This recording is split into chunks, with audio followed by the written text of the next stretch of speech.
मैंने फ़ौरन ही बाबा साहब की और गौतम बुद्ध की सेवा में अपना जीवन समर्पण करने का संकल्प लिया। रेलवे में सर्विस कर रहा था, रेलवे से बाहर निकल के कोई काम नहीं कर सकता। अब मैं फ्री हो गया हूँ, रिटायर्ड हो गया हूँ, तो मैं समाज सेवा में बिल्कुल तल्लीन हो गया हूँ।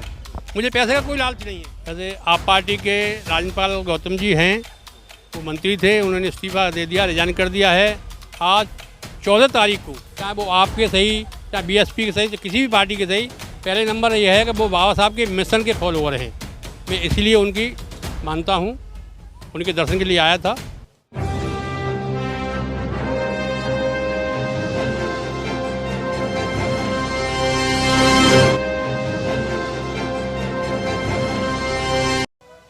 संकल्प यात्रा का आज आयोजन हुआ।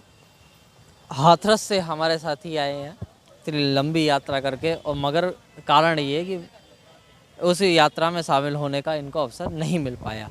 सर, एक बार परिचय दीजिए अपने नाम के साथ में। मेरा परिचय है RC Nimesh, Ramesh Chandra Nimesh from Hathras. वैसे मैं रिटायर्ड गार्ड हूँ राजधानी एक्सप्रेस का, रेलवे से। और रिटायर होते ही मैंने फ़ौरन ही बाबा साहब की और गौतम बुद्ध की सेवा में अपना जीवन समर्पण करने का संकल्प लिया है। मैं जब तक जीवित रहूँगा, मैं बाबा साहब की सेवा करता रहूँगा। बाबा साहब और गौतम बुद्ध के चरणों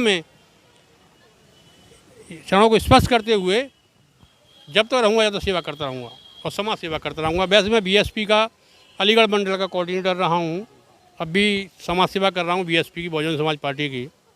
मैंने अपने अनुभव में लोग देखे जो रिटायर्ड होने के बाद में या तो कोई व्यापार खोलते हैं या तो फिर कहीं ना कहीं चौक वगैरह, पार्क वगैरह ढूंढते। मैं पैसे का लालची नहीं, मैं समाज में और अपना इंट्रोडक्शन देने में, समाज सेवा करने में अब तक करता रहा हूँ। जब तो छिपी रुस्तम था, क्यों मैं रेलवे में सर्विस कर रहा था, रेलवे से बाहर निकल के कोई काम नहीं कर सकता। अब मैं फ्री हो गया हूँ, रिटायर्ड हो गया हूँ, तो मैं समाज सेवा में बिल्कुल तल्लीन हो गया हूँ। मुझे पैसे का कोई लालच नहीं है। तरह के आप समझ पार्टी की समाज सेवा करता हूँ, बाबा साहब की समाज सेवा करता हूँ। गौतम, वैसे मैं बौद्धिस्ट हो चुका हूँ, 2 साल हो गए बौद्धिस्ट हुए। और इस धम्म सम्मेलन में मैंने बहुत जल्दी की आने के लिए गोमती से आया हूँ, और रेलवे स्टेशन से, नई दिल्ली रेलवे स्टेशन से मुझे कोई बस नहीं मिली, इस कारण मैं लेट हो गया। तब भी सही है, आप लोगों से मुलाकात हो गई, बहुत से लोगों से मुलाकात हो गई, परिचय भी हुआ। किस तरह से आपको ये सूचना मिली कि एक ऐतिहासिक यात्रा दिल्ली में होने वाली है, और आप जो उसको देखते ही आपकी मतलब उस सूचना को मिलते के साथ ही आप दिल्ली में आगमन हुआ? हाँ, मैं यूट्यूब देखता रहता हूँ। जैसे आप पार्टी के राजनपाल गौतम जी हैं, वो मंत्री थे, उन्होंने इस्तीफा दे दिया, रिजाइन कर दिया है। आज 14 तारीख को उन्होंने बताया था कि मैं घर से 2 बजे निकलूँगा, 3 बजे बाबा साहब की समाधि स्थल पर पहुँच जाऊँगा, 26 अली पे रोड पर। हमने बहुत कोशिश की, फिर भी लेट हो गए, कोई बात नहीं है। फिर आप लोगों से मुलाकात हो गई, बहुत अच्छा हुआ। अच्छा सर, आप निरंतर यूट्यूब पर समीक्षा संवाद टीवी चैनल पर भी मिशन जय भीम की तमाम धर्मरथ यात्रा देखते रहते हैं, और राजेंद्र पाल गौतम जी है मिशन जय भीम के जो संरक्षक, उनके विचारों से भी आप अवगत होते रहते हैं। क्या, किस नज़रिए से देखते हैं आप? मैं अच्छे नज़रिए से देखता हूँ राजपाल कि कोई मंत्री, एक राज्य मंत्री होते हुए भी वो बाबा साहेब के हित की, एक लौता ऐसा मंत्री पूरे विधानसभा में जो बाबा साहेब के हित की आवाज़ उठाए, जो बहुजन समाज के शोषित वर्ग की आवाज़। वो मंत्री तो थे, मंत्री होने से पहले बाबा साहब के समाज फॉलोअर थे।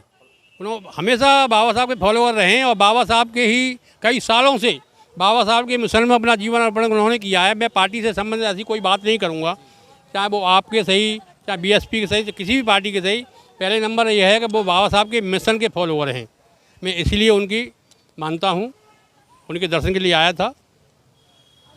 चलिए सर, आप मैं ये सारी है, मैं ना बोल रहा हूँ, आवाज़ ना निकल पा रही, मेरी आवाज़ ही निकल जा रही है। चलिए, तो ये कुछ साथी थे जो हाथरस से इतनी लंबी यात्रा कर करके यहाँ पर दिल्ली में आए हैं। किसी सोशल मीडिया के माध्यम से इनको पता चला कि मिशन जय भीम की एक भव्य यात्रा होने वाली है, जिसके संचालन राजेंद्र पाल गौतम जी खुद है।